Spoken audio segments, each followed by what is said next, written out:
looking at the symptoms of heart inflammation. And when we say inflammation, what is it? Inflammation is simply the body's way of healing itself, sending, I would say, the soldiers or helpers to a site of the problem. Maybe there could be virus or bacteria or fungi, or it could be a trauma, or it could be a cut. So your body will send these helpers or chemical helpers to heal the body. But in doing so, that area or the site of the problem becomes swollen or reddened or hot, and then it becomes what the heat would generate there. But when the healing is over, you see that everything will come to normal and the inflammation will be gone. So this is normally acute, it's normally temporal.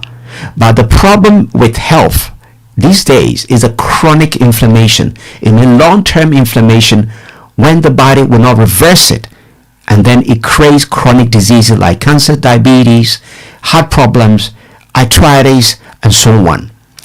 And so we know that 90% of chronic diseases is all about inflammation. And today, looking at heart inflammation, what is it? Heart inflammation is simply your heart becomes swollen or irritated due to infections, or it could be immune system that is overreacting because it's not stable. Or if you talk about infection, talking about viruses, bacteria, or fungi. Okay, sometimes it's toxins.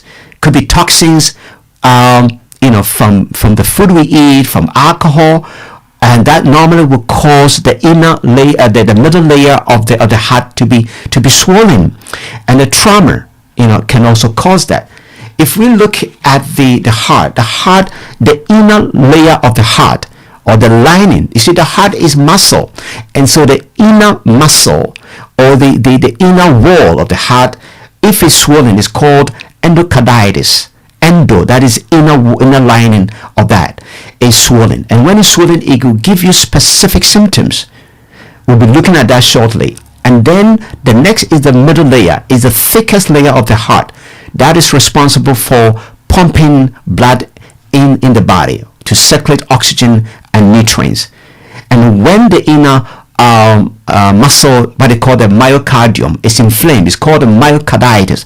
It's the most common form of heart inflammation and the most serious form, because normally it could lead to heart failure, and then also it could lead to heart transplant.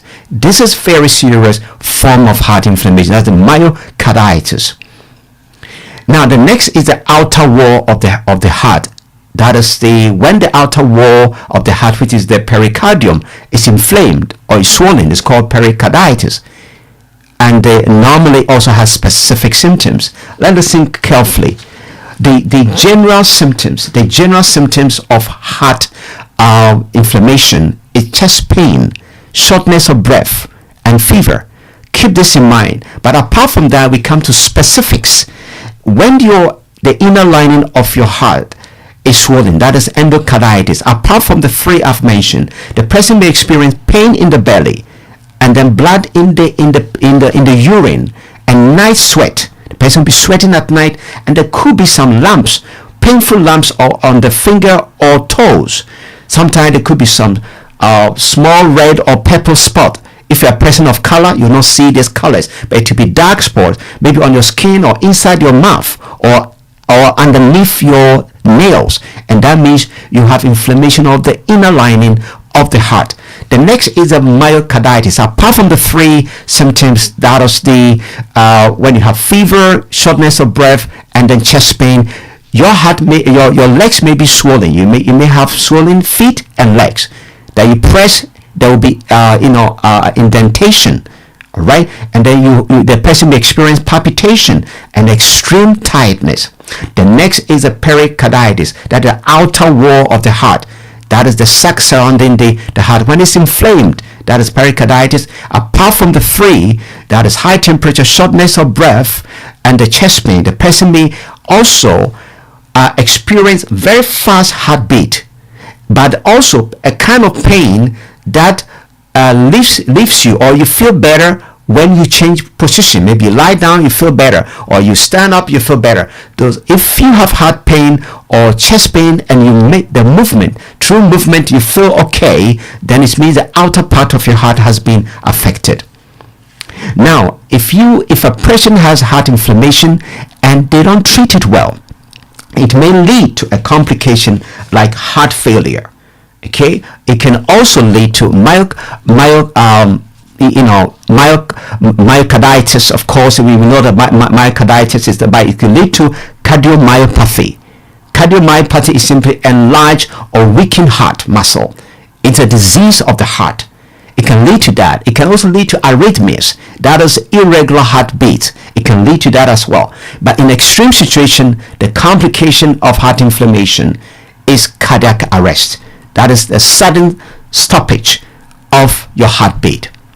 Beloveds, this is a quite serious topic which we shouldn't underestimate. If you have any underlying health problem, let's tackle the root cause.